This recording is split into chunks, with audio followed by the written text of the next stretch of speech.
mayas, aztecas e incas. Nombro primero a los mayas porque es la civilización más antigua, existía en América 2000 años antes de Cristo como pueblo, como cultura. Y los aztecas e incas son del siglo XII. Los videos que he recibido del grupo de Catalina Alcaíno, también del grupo de Jocelyn, Verónica, Martina, Nagyari, he recibido lo que me falta, también el de Cristian Cáceres, Juan Leighton, Juan Irribarren, el de Vania, el de Yasna y los demás. También el grupo de Miguel, Javiera, también he enviado su video. Y estoy esperando los que faltan algunos. El grupo de Carolina Arias, el de Marcela Bustamante, el de Carla González, Nicole Cordero, Michelle Aravena, Ángel Navarro y Catalina Alcaíno. Esos son los grupos que, si en la tarde me lo envían, bienvenido sea para poder revisarlo. Bien, yo voy a comenzar la clase esperando que se incorporen más compañeros, y así que usted avísele que ya estamos en la clase para que ellos se conecten y así podamos comenzar. ¿Ya? Voy a tratar de avanzar lo que más podamos para que ustedes también puedan ir aprendiendo. Vamos a ver. Bien.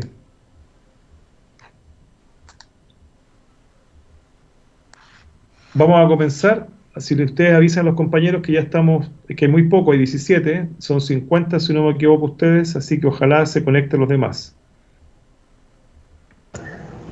Profesor. Sí, dígame, Belén.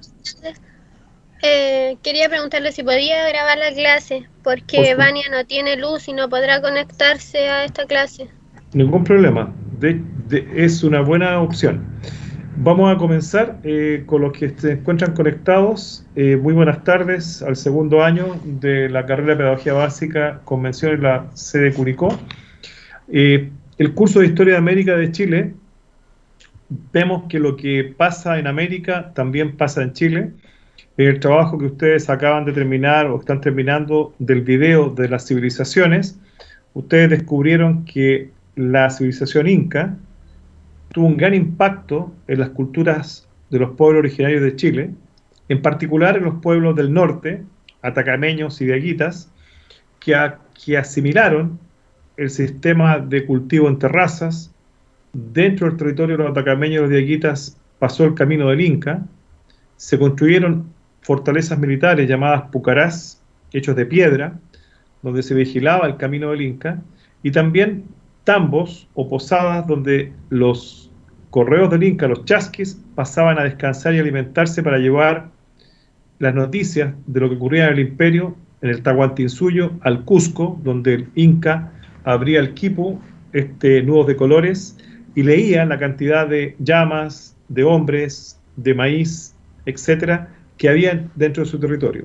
Yo les mencionaba en la clase pasada que el Museo de Arte Precolombino de Chile tiene evidencias materiales, cerámica de Aguita, tiene también momias como la de Chinchorro en Arica, una serie de elementos materiales que hablan de las culturas de los pueblos originarios y esta influencia que hubo de la civilización inca. Me imagino que cada grupo se dio cuenta que cuando hablamos de civilización, hablamos de pueblos que llegaron a vivir en ciudades. La palabra civilización viene de civitas, que quiere decir ciudad. Es muy importante esta precisión.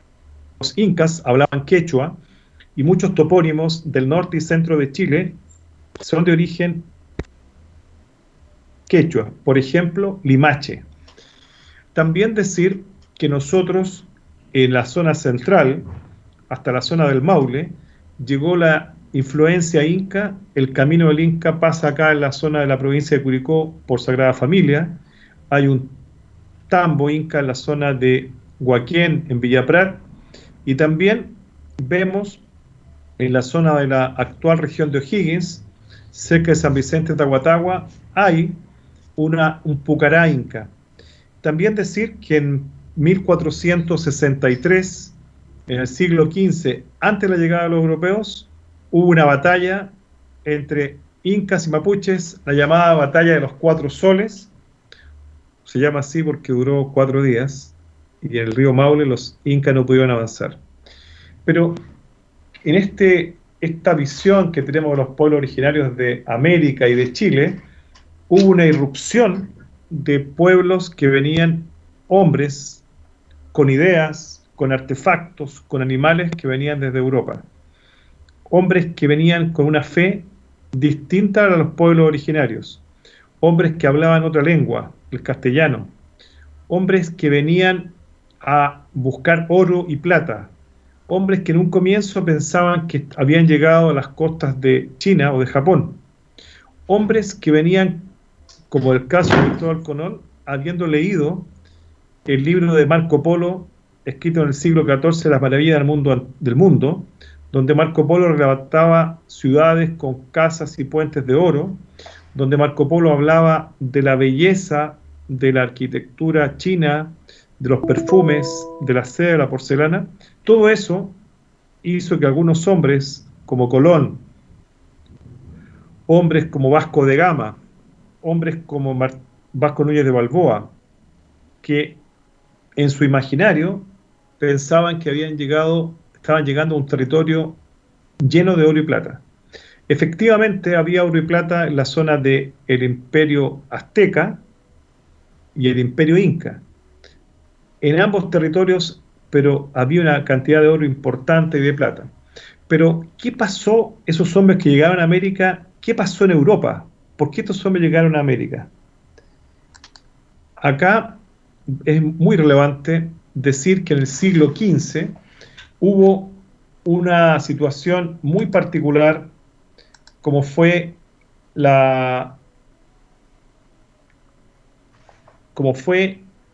lo que ocurrió en el siglo XV con la invención de un dispositivo, de una tecnología para la época, que vino a permitir que la población de Europa comenzara a leer libros impresos en latín, pero también traducido a lenguas como el alemán, el francés, el italiano o el castellano, y ahí se empieza a difundir el conocimiento. Esto fue muy importante porque permitió que los conocimientos de la antigua Grecia y Roma, que habían quedado dormidos en los castillos medievales, en los monasterios, que habían quedado en el Imperio Bizantino, se pudieran conocer. Entonces, primera precisión es esa, que nosotros estamos en un siglo, en el siglo XV en Europa, donde aquí en América, hace 1440, estaba la civilización inca, la civilización azteca, que eran verdaderos imperios. Mientras tanto, en Europa se estaba saliendo de la Edad Media de una visión teocéntrica para pasar a una visión antropocéntrica de la vida. Entonces, Johannes Gutenberg, en Alemania, en la actual Alemania, que en ese tiempo eran diferentes estados, este dispositivo que él inventa para poder imprimir libros e ideas, transforma la sociedad europea para siempre, porque el conocimiento empieza a circular a más personas en diferentes lugares de Europa, así como hoy día nosotros tenemos el celular y tenemos la posibilidad de conectarnos. En ese tiempo las personas efectivamente al leer un libro les abre la mente y le abre el mundo. Los libros de Marco Polo, por ejemplo, el primer libro que se imprimió en esta imprenta de Gutenberg fue la Biblia, pero la Biblia hasta ese momento era solamente la podían leer e interpretar los sacerdotes, los monjes, pero ahora se produce un cambio en la historia porque cualquier persona que tuviera acceso a comprar un libro podía leer la Biblia e interpretarla a su manera, y esto trae consecuencias impresionantes para el mundo medieval. Ahora ocurre un fenómeno histórico muy relevante. Ustedes recuerdan que el Imperio Romano de Occidente cae el año 476 y en manos de los pueblos germanos. Sin embargo, en Europa Oriental está existiendo 1000 años más el Imperio Bizantino. Porque le voy a hacer una precisión. Se llama Imperio Bizantino porque en la época antigua, en la zona del mar Mediterráneo, ahí en el mar, en la zona actual de Turquía, en el estrecho de Bósforo, se instaló una colonia griega unos 500 años antes de Cristo. En la época del Imperio Romano, el emperador Constantino rebautizó esta ciudad como Constantinopla. Y en el 1453, una cultura, un pueblo como los turcos otomanos, dirigido por Mohamed II, se apoderan de Constantinopla y ponen fin al Imperio Bizantino. ¿Qué es relevante en este acontecimiento? Que los sabios bizantinos huyen a Occidente con sus conocimientos, con sus pergaminos, con sus artefactos, con la sabiduría acumulada por cientos de años, y se instalan en Italia, fortaleciendo un movimiento muy relevante como fue el Renacimiento, que había partido hacía poco tiempo en Europa. Entonces, y el tercer acontecimiento que cambia la visión del mundo en Europa es el viaje de Colón hacia el poniente. Él piensa que ha llegado a las costas de China o Japón y ha llegado a un nuevo continente que es América, y esto produjo un cambio notable en la cartografía, en la botánica, en la zoología y también en la economía europea, porque desde América pasan a Europa los galeones cargados con oro del Imperio Azteca o del Imperio Inca, con plata, con perlas preciosas del Caribe, y desde Europa a América llegan caballos, animales como ovejas, vacas, productos también como el trigo, que en América no se cultivaban porque no se conocía, frutas como el durazno, el damasco, etcétera. Y desde América a Europa se lleva un brebaje que se hace caliente, que se saca de una semilla llamada cacao, el chocolate, que cambia también la dieta de Europa. También desde América se lleva la papa, un producto que hoy día en el mundo se consume. Se lleva el tomate, se lleva el aguacate, la palta. Por lo tanto, también hay una influencia mutua entre la dieta de los pueblos originarios de América que llega a Europa. Repito, llega la papa, el cacao, llega el maíz, y de Europa a América llega el trigo, que también produce cambios en la dieta de los pueblos originarios. Incorporan muchos de ellos también el ganado que llega de Europa, es asimilado por los pueblos originarios como la oveja, el caballo, la vaca, y que en algunos casos coexiste con sus ganados originarios, los llama alpacas y guanacos. Entonces, esta primera visión quiero que ustedes tengan, que los hombres que llegan a América, que buscan oro y plata, al principio se dice que muchos de ellos vienen de las cárceles. En realidad muchos de ellos venían del mundo campesino, más bien del mundo de los siervos, de los señores feudales, hombres que habían trabajado como vasallos en los feudos, pastores que cuidaban ovejas, campesinos que cultivaban la tierra, artesanos que al cruzar el océano Atlántico y llegar a América, se dan cuenta que llegan a un territorio virgen, ven las pirámides de los mayas, ven la ciudad del Cusco, ven Tenochtitlán, y eso les cambia su forma de percibir el mundo, porque ellos, siendo en Europa siervos de la gleba, campesinos o artesanos, empiezan a darse cuenta que en América ellos pueden ser señores, como los que ellos veían en España o, por ejemplo, también en Italia. Por lo tanto, este es un cambio relevante. Le voy a preguntar a José Morales que nos diga qué ha entendido de esta primera parte de la clase.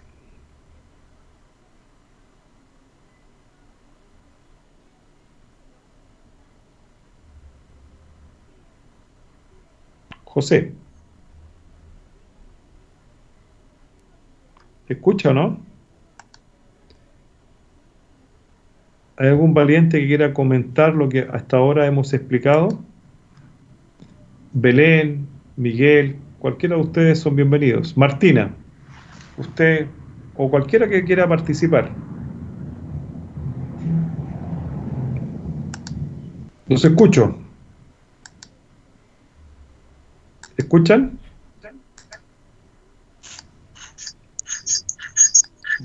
Hola, profesor. Bien, ¿quién está hablando? Martina, ¿quién? Miguel, dígame, ¿quién está? Belén, cualquiera de ustedes, bienvenido. Vamos, Martina, ¿qué ha entendido usted hasta ahora?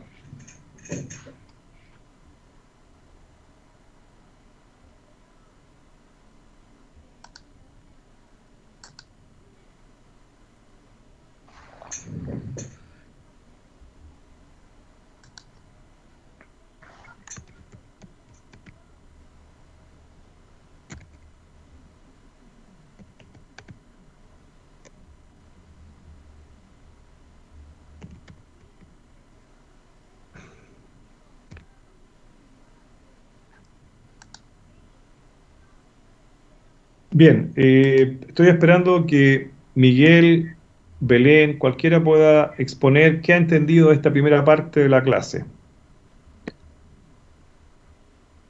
Cristian, cualquiera de los que está ahí puede participar. Cualquiera. Alguien que me ponga en el WhatsApp o en el chat. Ya, Hola, vamos. profesor. ¿Con quién tengo el gusto? Con Juan Pablo, profesor. Juan Pablo, al fin un valiente. Juan Pablo, ¿qué has entendido tú de esta primera parte? Y es un largo viaje el que se ha hecho en esta primera instancia porque nos ha llevado por hartas partes y interrelacionándolo todo principalmente con el trabajo que teníamos para hoy de los pueblos originarios o las civilizaciones en este caso. Lo que más me llama la atención o lo que más destaco es el proceso de intercambio de cultura, por así decirlo, que se produce ya una vez generada la conquista y el descubrimiento de América y el cómo muchos de los productos que se desconocían eh, para una parte del mundo, por así decirlo, eh, fueron influyendo o influyen directamente hasta el día de hoy en la propia cultura, en el modo de vida, incluso abarcándonos a nosotros mismos. Muy bien, Juan Pablo, muy bien tu análisis. José Morales, ¿qué dice usted?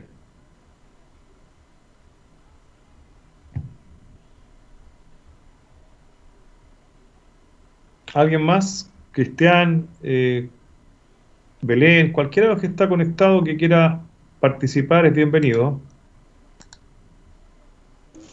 Profesor, soy Belén. Belén, un agrado. Cuéntame, Belén, ¿qué has entendido tú hasta ahora? Como decía mi compañero, cómo influyeron la, los colonizadores que llegaron en las cosas que hoy tenemos, trayéndola a nuestra cultura que hasta ese entonces era desconocido. También lo que nombró al principio de la clase, de que los incas influyeron mucho en los pueblos del norte. Yo pensaba que estaba mal la información que estaba buscando, pero después me di cuenta que era porque después habían llegado los incas y habían influido sobre esos pueblos. Muy bien, Belén, muchas gracias. Yo estaba hablando también de de los cambios que hicieron que en el mundo cambiamos de la Edad Media a la Edad Moderna por una visión nueva del mundo, y eso es lo que vamos a ver en la siguiente. En la Edad Moderna, en la Edad Media, la vida era rural, en el campo. La vida era en torno al feudo. La vida era de cuidar a las vacas, a las ovejas, a actividades de pastoreo y también de actividades de agricultura. La vida era frágil porque se morían, muchas personas morían al momento de nacer o a temprana edad. Era una vida que estaba marcada por las campanas de la iglesia que invitaban a rezar y a trabajar. Era una vida también donde los artesanos colaboraban en la construcción de catedrales, que no las veían terminadas porque las catedrales se demoraban en construirse 100, 200 años. La Edad Media es una vida distinta a la actual. El tiempo está marcado por la época de siembra y de cosecha. Es un tiempo donde circulan los cuentos de las mil y una noches. Es una época en que en España coexisten cristianos con judíos y musulmanes, tres religiones distintas, tres culturas distintas. En la Edad Media el mundo es más pequeño, se conoce las costas de Europa, el norte de África y algunas imágenes a partir de Marco Polo de la lejana China. Se conoce la ruta de la seda, que pasa por tierra, por Europa, por Asia y llega a las tierras que producen esta tela que en realidad es en base a un gusano, el gusano de seda, que permite que esta tela fina y suave llegue a Europa y vista a príncipes, duques, marquesas, condes, reyes, varones, baronesas. Además de China llega un producto suave como es la porcelana para poder poner ahí los alimentos y servirse los alimentos. Llega también un producto que permite que el aroma de las cortes europeas, de los castillos, sea más agradable, ya que en Europa no existe la costumbre del baño. El perfume, llegan los perfumes, llegan alimentos que permiten que se mantengan y tengan un sabor, la carne, llega el orégano, llega también la canela, la nuez moscada, el clavo de olor. Y estos productos llamados especias, que permiten condimentar y sazonar los alimentos, logran un valor económico enorme.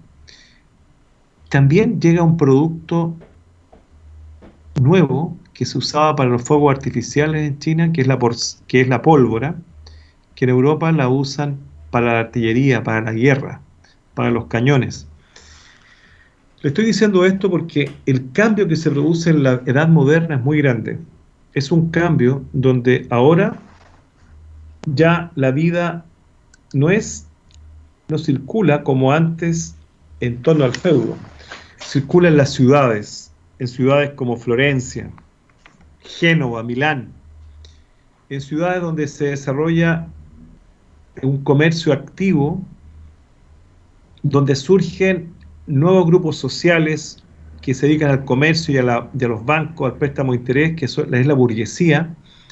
Y también el arte ya no solo representa imágenes religiosas de Jesús, San José, María, los santos, del Evangelio. Se empiezan a pintar y a hacer esculturas de personas de la vida cotidiana de la burguesía, banqueros,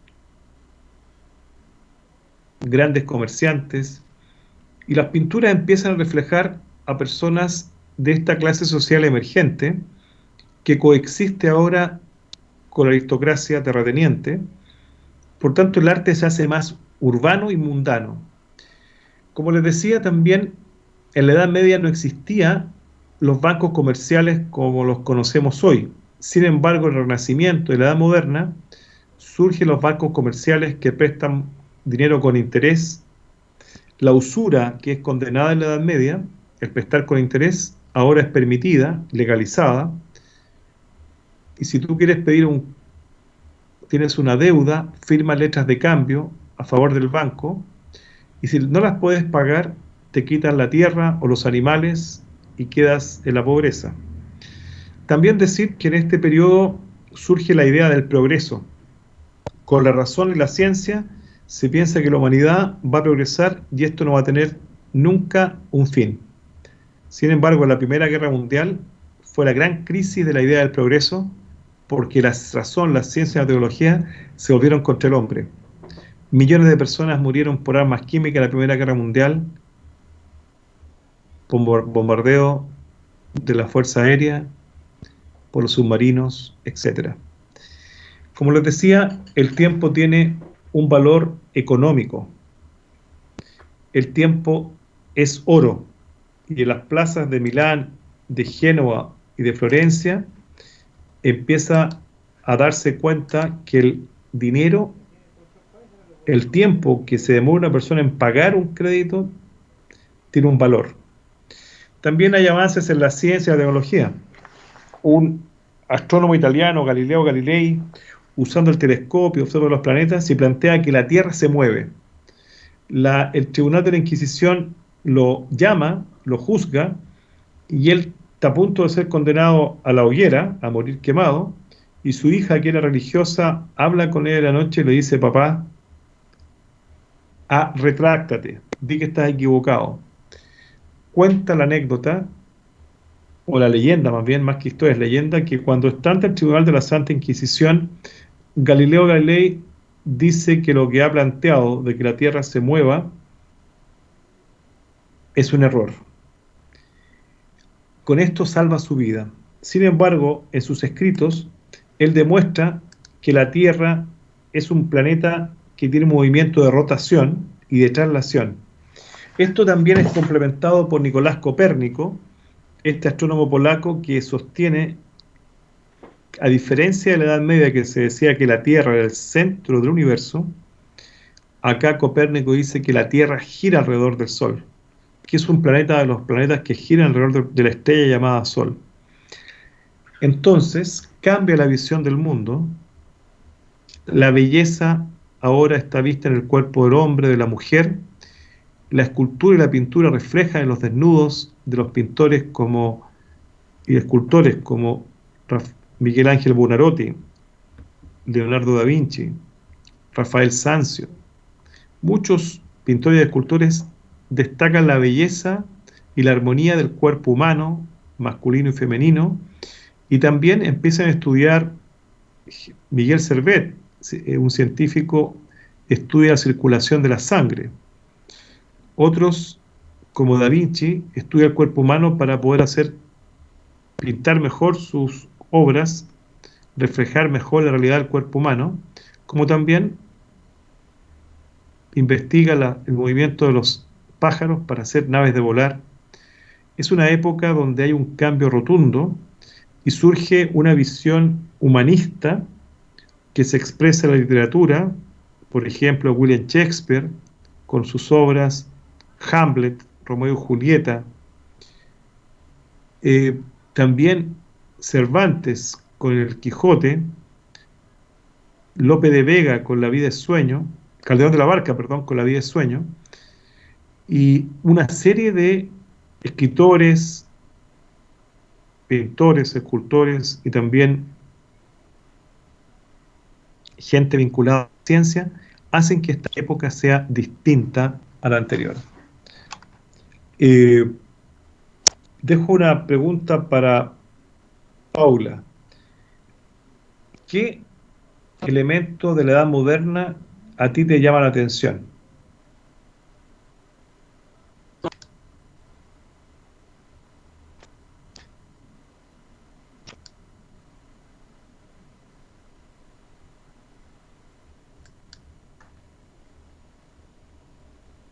José Morales, o José, más bien. ¿Qué opinas tú de esto? ¿Qué elemento de la edad moderna cambia la vida en Europa y estos hombres después llegan a América con esta mentalidad? ¿Qué dices tú? ¿Qué elemento te llama la atención?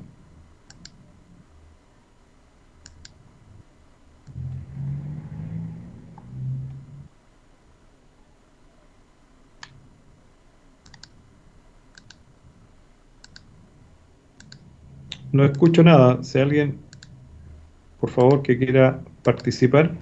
¿Qué elementos de la edad moderna implican un cambio en relación con la edad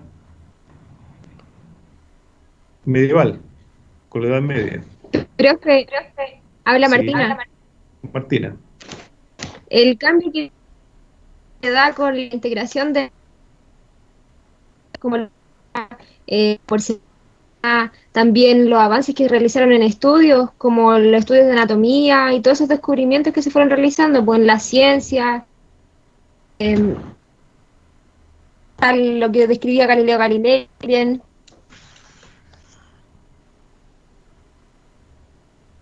Muy bien. ¿Se escucha?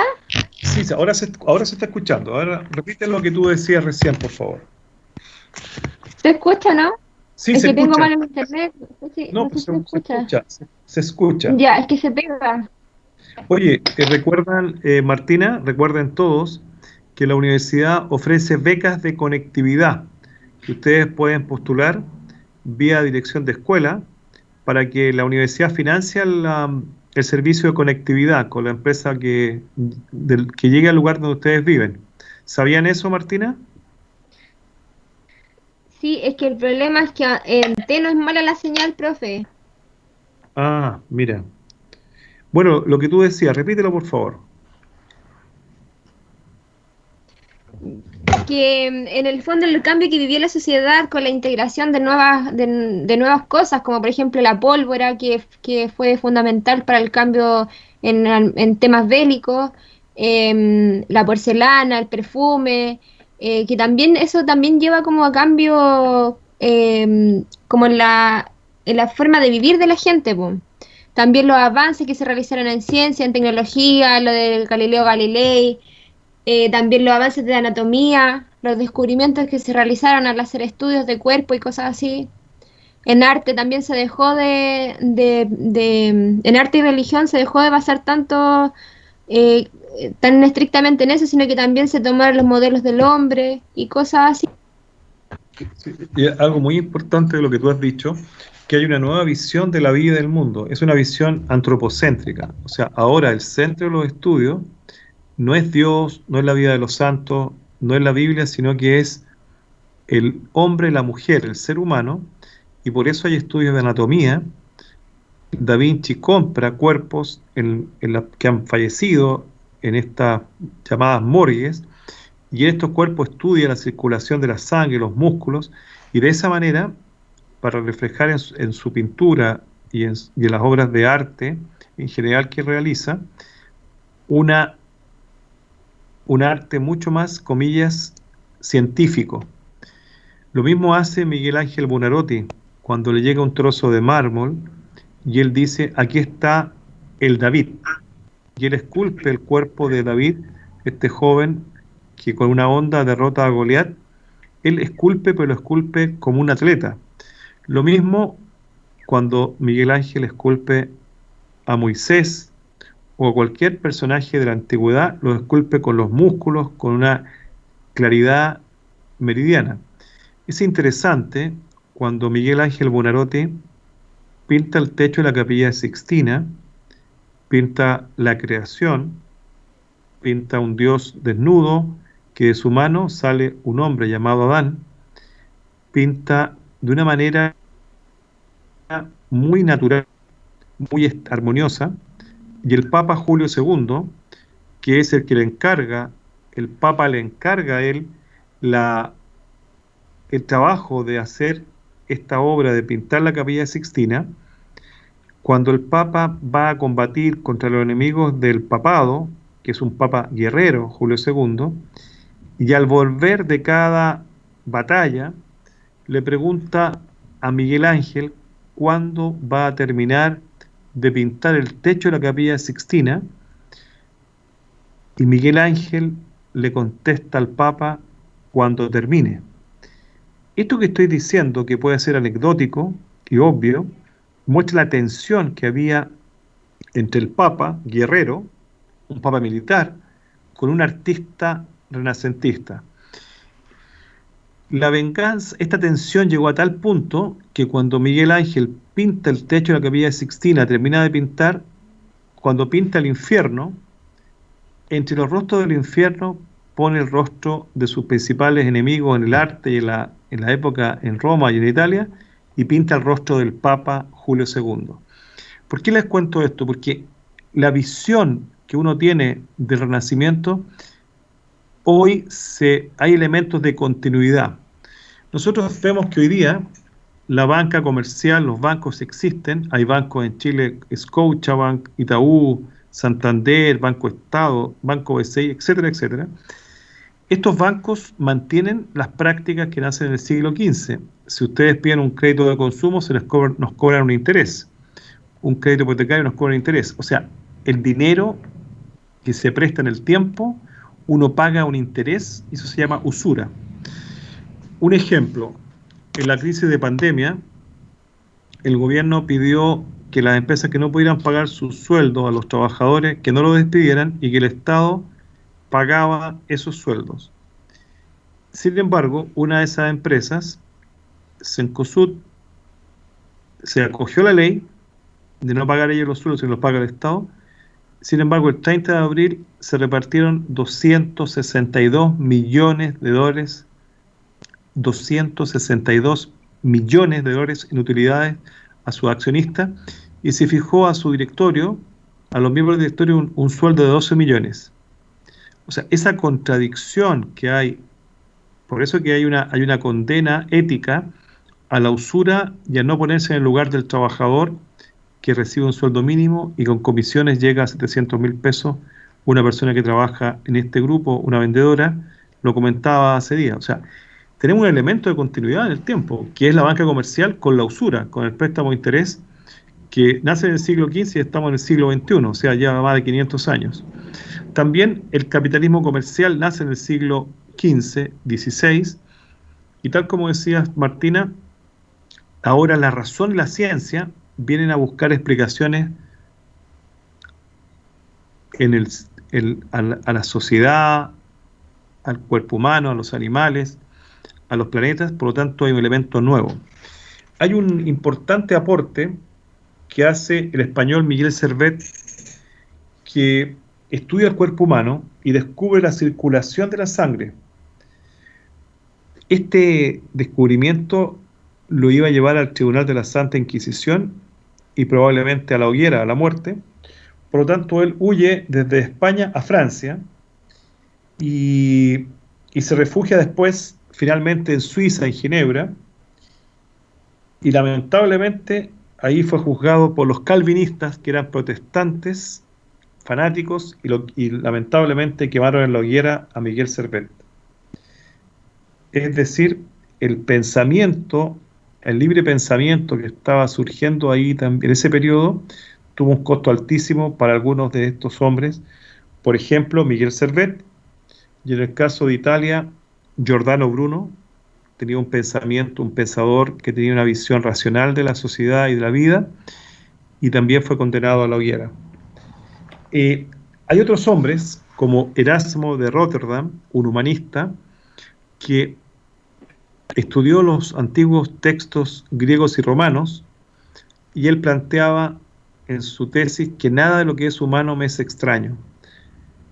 Nada de lo que es humano me es extraño. Es decir, yo puedo esperar los actos más nobles, más sublimes, más generosos, como también los actos más desleales, más cobardes, más ruines. Estamos hablando que esta era lo que estaba ocurriendo en Europa, el cambio epocal entre Edad Media y Edad Moderna, y en ese cambio epocal, estos hombres que llegan a América, algunos de ellos venían con estos ideales o con estas ideas.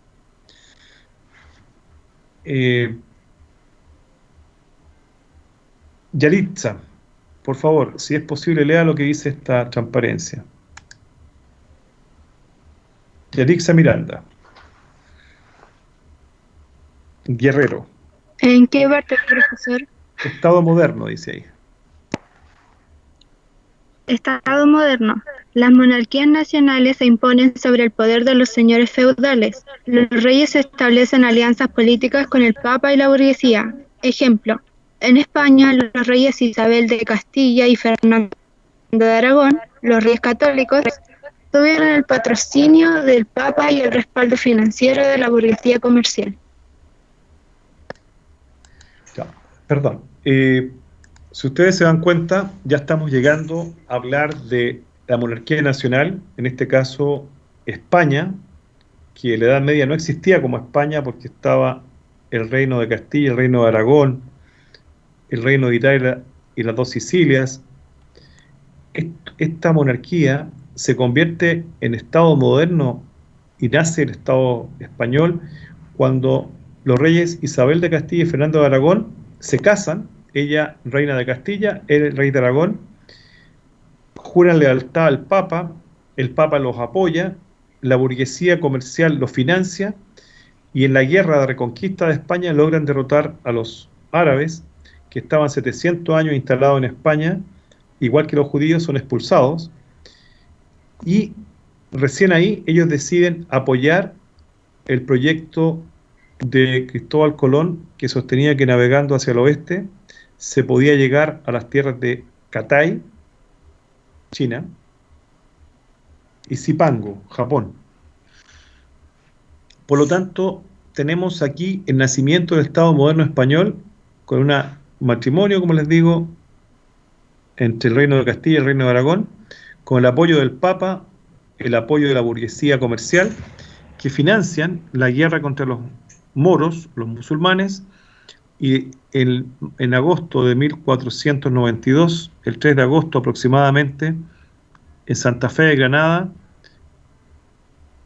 la reina Isabel de Castilla firma las capitulaciones de Santa Fe, este contrato entre el Estado, el Reino de Castilla y este navegante llamado Cristóforo Colombo, donde se comprometen a apoyar su viaje, apoyarlo desde el punto de vista político. Hay un financista que apoya financieramente, Luis de Santángel. El tesorero de la reina, Gabriel Sánchez, también le dice: Su Majestad, apoyemos a Cristóforo Colombo, si llega a China y a Japón, vamos a hacer el comercio de la seda, de las especias, de los perfumes. Y eso nos cuesta dos banquetes reales, cuesta apoyar a Colón, lo apoyan. Colón logra también recibir este apoyo, logra formar una expedición también con los hermanos Pinzón, que financian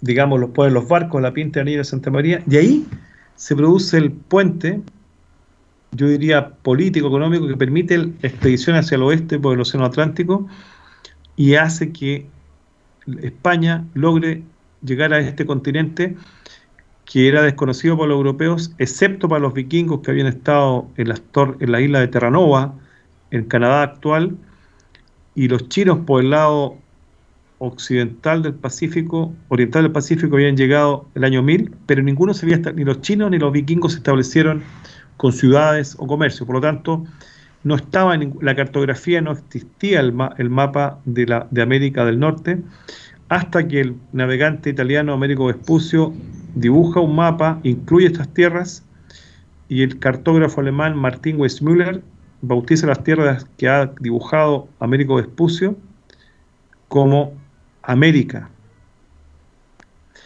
Bueno, esto es el contexto para entrar a hablar de algo que tiene que ver con que el Estado moderno, estos reyes, Isabel de Castilla y Fernando de Aragón, cuentan con un ejército permanente que les permite resguardar las fronteras, someter a los grupos rebeldes, y también asume funciones como recaudar impuestos, administrar justicia y mantener el sistema de aduana y control comercial.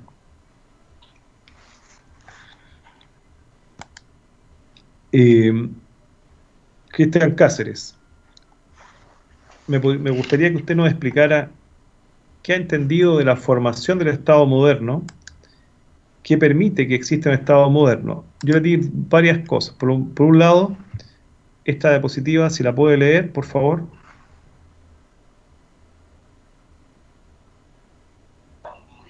Sobre el Estado moderno, leo la diapositiva. Por favor. Ok. Las monarquías nacionales se imponen sobre el poder de los señores feudales. Los reyes establecen alianzas políticas con el Papa y la burguesía. Ejemplo, en España, los reyes Isabel de Castilla y Fernando de Aragón, los reyes católicos, tuvieron el patrocinio del Papa y el respaldo financiero de la burguesía comercial.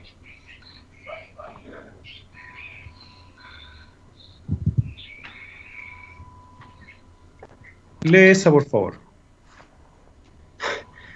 Ya, al tiro. Contó con el ejército permanente que le permitió resguardar fronteras y territorios, someter a grupos rebeldes. La monarquía asumió funciones tales como recaudación de impuestos, administración de justicia, mantención del sistema de aduanas y control comercial.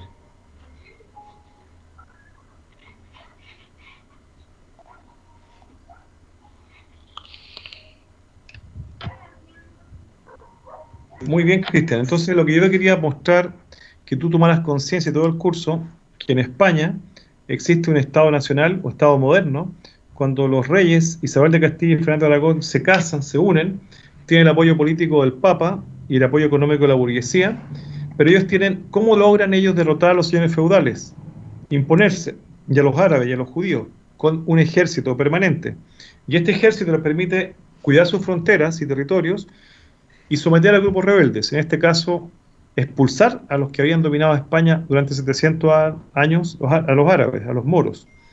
Pero también esta monarquía tiene una estructura administrativa para recaudar impuestos, para que en el fondo financiar los costos de la corona, financiar el ejército, financiar las obras que podían hacer, obras públicas, y al mismo tiempo la monarquía nombra a los jueces, o sea, el rey y la reina, en este caso Isabel, nombra quiénes son los que administran justicia y además tiene un control comercial.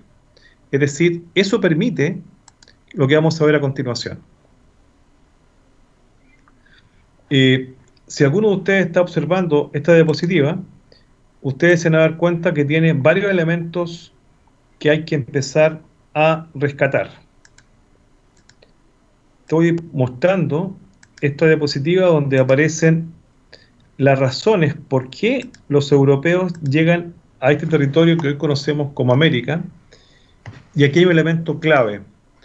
Ellos buscaban nuevas rutas para llegar a Cathay, que nosotros hoy día conocemos como China, y a Zipango, que conocemos como Japón, por los productos que usaban los reyes, los príncipes en Europa.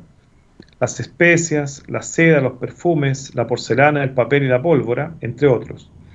También buscaban metales preciosos, oro y plata, y también difundir la religión católica en los territorios donde ellos llegaran, y la expansión política que primero los portugueses, que en 1451 con Juan I y con la iniciativa del príncipe don Enrique el Navegante, que en la localidad de Sagres establece una escuela de navegación para que los hombres de mar y los navegantes aprendieran a usar una tecnología basada en la brújula, el sextante, el astrolabio, y pudieran salir a navegar fuera de las costas de Europa. Y los portugueses exploran el mar, el océano Atlántico, descubren las islas Azores, Madeira y Cabo Verde, logran explorar las costas de África y empiezan a hacer un comercio con la caña de azúcar, y también, lamentablemente, el comercio de esclavos les hace tener un poder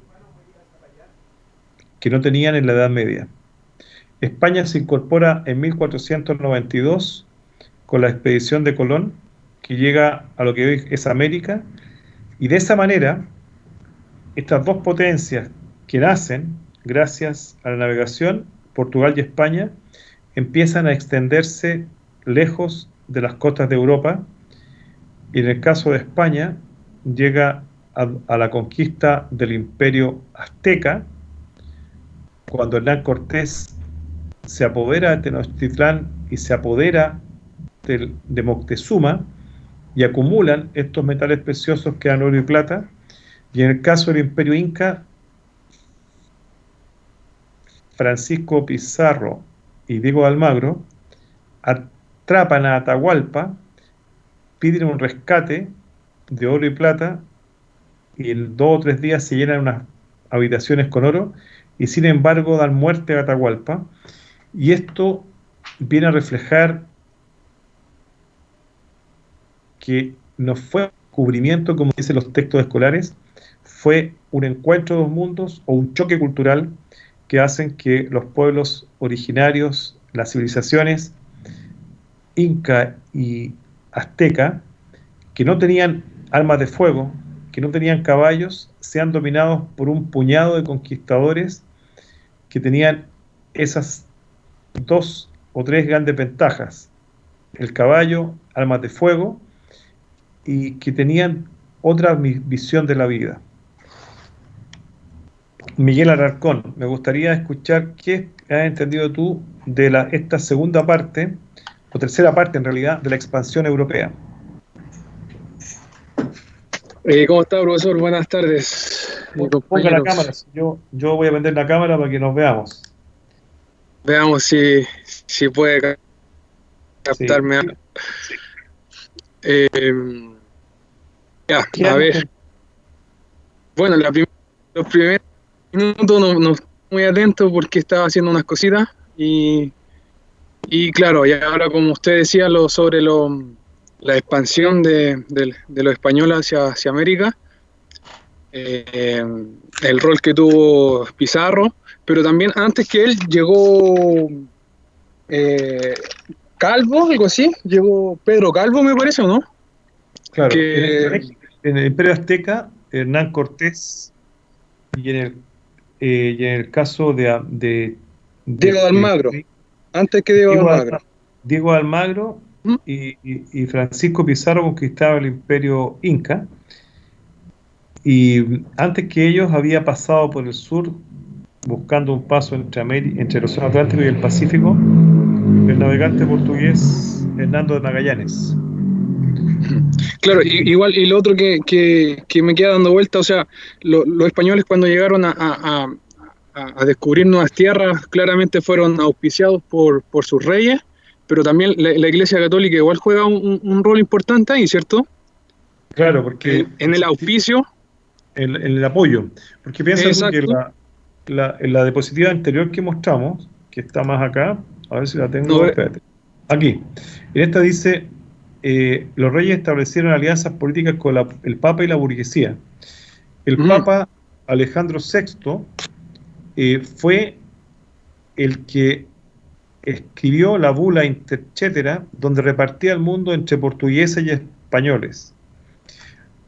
Esta importancia del Papa se refleja que los reyes católicos dentro del Imperio Español, ellos financiaban los gastos de la Iglesia a través del diezmo, el décima parte de la producción agrícola, y también tenían el poder, el rey o la reina, de proponer al Papa quién podía ser el obispo o quién podía ser el cardenal dentro del imperio. O sea, no es al revés, no es que el Papa le dijera, quiero que esta persona sea el obispo o sea el cardenal, era el rey. ellos, el rey. Claro, el rey. Y la otra cosa importante es que el rey, al tener un ejército permanente, también tenía una estructura administrativa para nombrar autoridades, para cobrar impuestos, para administrar justicia, y eso hizo que cuando se buscaron nuevas rutas, se hizo un contrato entre Cristóbal Colón y la reina Isabel. Es decir, este contrato estableció en la capitulación de Santa Fe que si Colón llegaba a nuevas tierras, si conquistaba nuevas tierras, la reina lo iba a nombrar virrey, almirante, la esposa de Castilla. De hecho, no, para que no se me olvide, yo le voy a mandar un Otorgarle link. unos títulos de nobleza a Colón, y eso fue así. Así, les voy a dar un link para que ustedes en su camita o en su computador vean una película que se llama 1492, La Conquista del Paraíso. Anótenlo. Está en YouTube, está con traducción en castellano. 1492, La Conquista del Paraíso. Lo que estaba explicando es esto, que la expansión europea tiene una razón económica, el comercio de las especias, de la seda, de los perfumes, búsqueda de metales preciosos, y al llegar a este territorio se difunde una religión nueva, que es la religión católica. Y hay dos monarquías que son poderosas. ¿Qué pasó? Algo hiciste, alguien hizo algo. Me sacó la presentación. Quizás no veía ni una, pues entonces pensé que apretando eso iba a poder ver algo, pero no me salía proyectada nada, profe. Déjame ver si la puedo sacar, la puedo recuperar. Uh-huh. Espérate, la tenía ahí tan ordenadita, íbamos bien. Pero, Oye, profe, entonces la Iglesia Católica tuvo un rol importante en lo que es, o sea, como apoyó a Colón, o sea, ellos apoyaron que a los pueblos originarios los asesinaran, las violaciones, las torturas, ellos entonces abolieron eso, o sea, lo apoyaron, me refiero. No, al revés. Cuando llegaron a América los conquistadores y empezó a ver, los europeos llegaban con enfermedades, ¿Mm? como por ejemplo la viruela o la tuberculosis, pero también hubo abusos con la aplicación de la encomienda. La iglesia empezaron a escribir al rey en defensa de Ya. los indígenas y eso estableció las leyes de Indias. Bartolomé de las Casas, Antonio de Montesinos, ellos empezaron a escribir al rey para dar a conocer los abusos contra los eh, pueblos originarios, y eso hizo que se dictara una serie de leyes en defensa de estos pueblos, y Mm. eso hizo que se establecieran leyes de Indias. Eh, bueno, acá vamos a mostrar un poco cómo se aterriza en América, en lo que es el virreinato de Nuevo México, el virreinato de Nueva Granada. En Nueva Granada estaba Colombia, Venezuela, parte de Ecuador, el virreinato del Perú, donde estaba Perú, Bolivia, norte de Chile, norte de Argentina, y también el virreinato de La Plata, Argentina y Uruguay. En América, cómo se verifica la presencia de la monarquía absoluta? Un elemento muy importante fue que las autoridades que gobernaban en América, estas autoridades eran nombradas por el Consejo de Indias, que estaba en España, no estaba en América. Nombraban virreyes, gobernadores, oidores, que eran jueces, la casa de contratación, que era como el Ministerio de Hacienda, había un monopolio comercial, un sistema de flota de galeones, impuestos, y también se entregaba tierra a los conquistadores a través de las mercedes de tierras, encomiendas que eran indios que trabajaban en las tierras, y el hijo mayor del conquistador heredaba todas las tierras, o sea, la tierra se convirtió en latifundio. Las órdenes religiosas que llegan a Chile, como los franciscanos, los mercedarios, tratan de defender a los indígenas de los abusos de algunos conquistadores, y en la sociedad colonial se establece en Chile y en América grupos de criollos, hijos de españoles, que tienen grandes haciendas en México, en Colombia, en Venezuela, en Chile, en Argentina, en Brasil. También los encargados de las haciendas, que eran los capataces, los mozos, que normalmente son esclavos negros, los peones, inquilinos, y también Mm. gente que vive en función de la hacienda. Les quiero decir que esto es muy relevante, porque vemos que la sociedad colonial en América, en Chile, en Argentina, repito, tiene algunos elementos en común. Un elemento en común es que el Estado español se instala en Chile, que es gobernación, en Argentina, que es virreinato, en Perú, que es virreinato, en México, que es virreinato, en Colombia, en Venezuela. Nombran desde España las autoridades que van a gobernar estos territorios, y estas autoridades son, primero, son los virreyes. El virrey representa al rey en América. Los virreinatos son los territorios que tienen más población indígena y donde hay mayor riqueza. Donde hay mayor riqueza en oro y plata, México, Perú. Por eso hay virreinato. La plata, hay plata. Donde hay gobernadores en territorios más pequeños. Y hay una figura que no puse ahí, capitán general, en un territorio en guerra. El único territorio en guerra habían dos territorios en guerra en América: la zona guaraní, actual Paraguay, y la zona de Chile. Ahí habían capitanes generales. Se nombraban los jueces, que eran los oidores, y los corregidores de indios. La iglesia tenía el derecho patronato de nombrar, el papa aceptaba la nómina que le entregaba el rey para nombrar obispos. A cambio, el rey tenía que financiar a la iglesia. ¿Cómo la financiaba? Con el diezmo. La 10ª parte de la producción agraria que se entregaba a la iglesia, ya sea en especie o en dinero. Decíamos también que había un monopolio comercial que solo se le podía comprar y vender a España. Esto se verificaba con un sistema de flota de galeones, de barcos que se movían entre España y América. Se cobraban los siguientes impuestos. Ustedes hoy día compran algo, un computador, un pantalón o zapatos, pagan el IVA. En ese tiempo en América se pagaba la alcabala, que es el impuesto a la compra-venta. Si tú traías un producto desde España y llegaba a Chile, pagabas el almojarifazgo, el impuesto de importación. Además, si tú eras, por ejemplo, como eras gobernador, nombrado gobernador en Chile o virrey en Perú, los primeros 6 meses tú pagabas la mitad de tu sueldo al rey. Si tú sacabas oro y plata, la quinta parte del oro y plata se le pagaba al rey, era el quinto real. Además, había un tema importante que la iglesia trató de resguardar, especialmente algunas congregaciones tuvieron haciendas para proteger a los indígenas y darle un buen trato, evangelizarlos, pero también enseñarles a leer y escribir, a hacer artesanía, a hacer oficio. Y ese sistema funcionó muy bien en las compañías, en la congregación de la Compañía de Jesús. Hubo haciendas en Paraguay, haciendas en Chile, donde los jesuitas enseñaban a leer y escribir a los indígenas, les enseñaban a hacer muebles, incluso a hacer artefactos musicales, etc. Es decir, hubo un rol importante. Sin embargo, en el siglo XVIII, en el año 1767, son expulsados de Chile y también del resto de América. Es decir, la historia de América tiene un componente indígena, pueblo originario, un componente europeo, un componente mestizo, y va pasando por etapas que son de exploración y conquista, como en el siglo XVI, colonia en el siglo XVII y XVIII, y en el siglo XIX el proceso de independencia y después las repúblicas.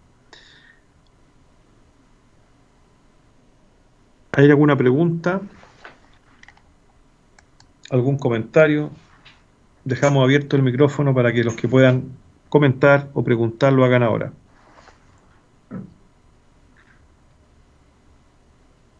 Profesor, una pregunta.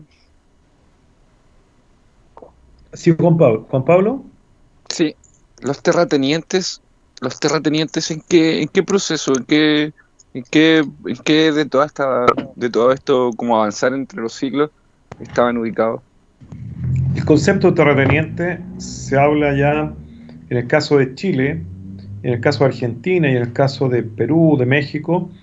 En el siglo XVIII, los grandes hacendados y estancieros que tienen grandes extensiones de tierra, porque la tierra no se dividía, porque el hijo mayor recibía toda la tierra, se empieza a hablar de grandes terratenientes en el siglo XVIII, que eran hacendados, repito, y estancieros, y en el siglo XIX, ya en la República chilena, Argentina, la República colombiana, se habla de los terratenientes, los dueños de grandes extensiones de tierra en el siglo XIX, que es la aristocracia terrateniente que hay en Chile, repito, en el siglo XIX.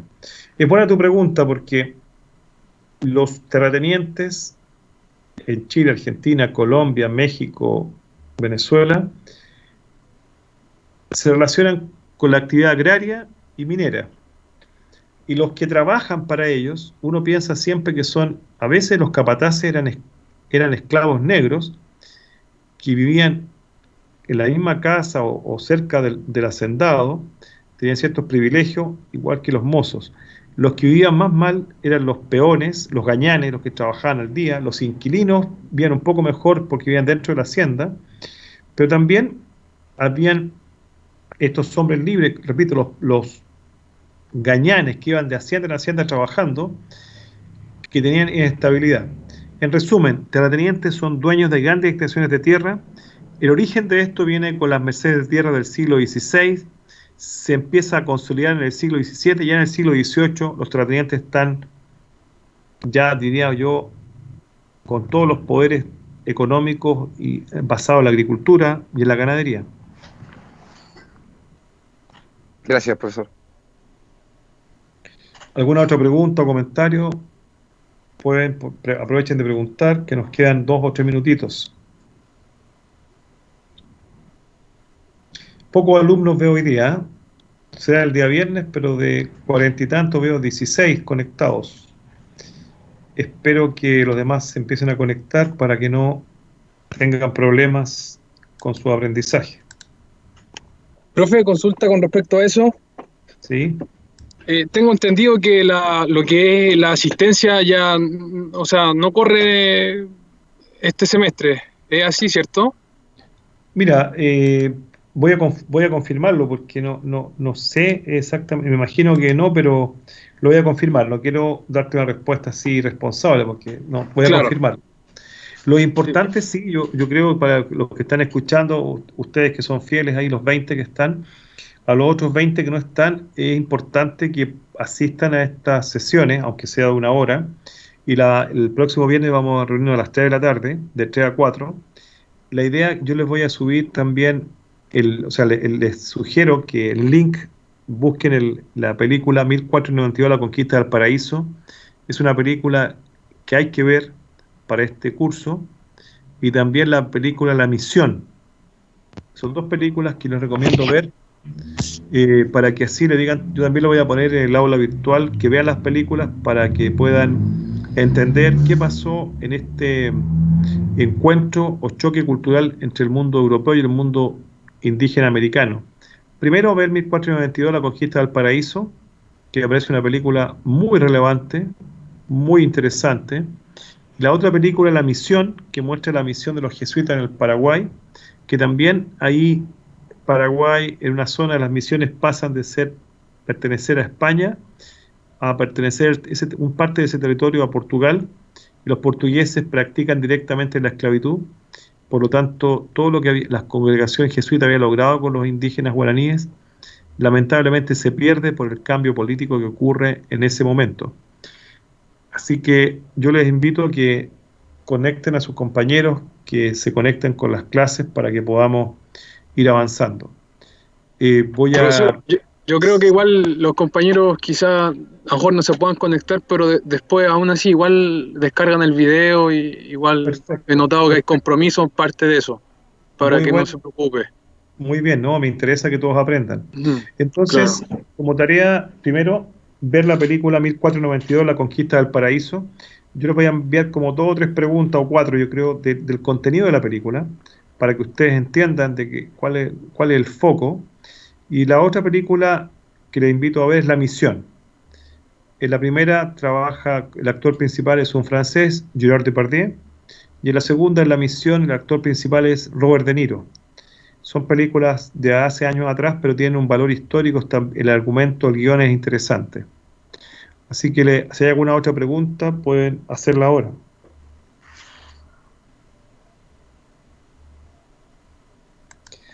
Bueno, si no hay más preguntas, me despido de ustedes. Les dejo estas dos tareas. Primero, ver 1492, La Conquista del Paraíso.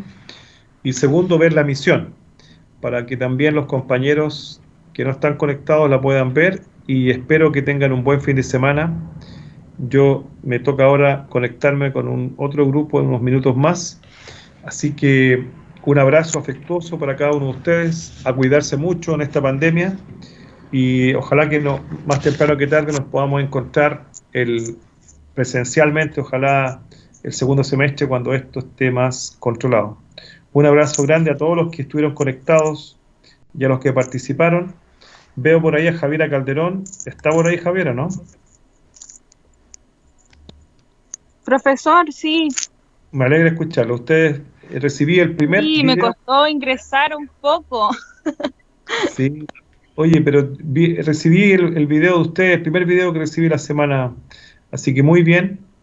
Y Sí, a todos los que han profesor. enviado su video, un abrazo grande. Espero que nos cuidemos todos. Un abrazo grande para ustedes. Así que ya saben la misión, ver 1492, La Conquista del Paraíso. Un abrazo y que tengan un buen fin de semana. Para usted igual, profesor. Cuídense. Chao, profe, gracias. Igualmente, profesor, cuídese. Chao.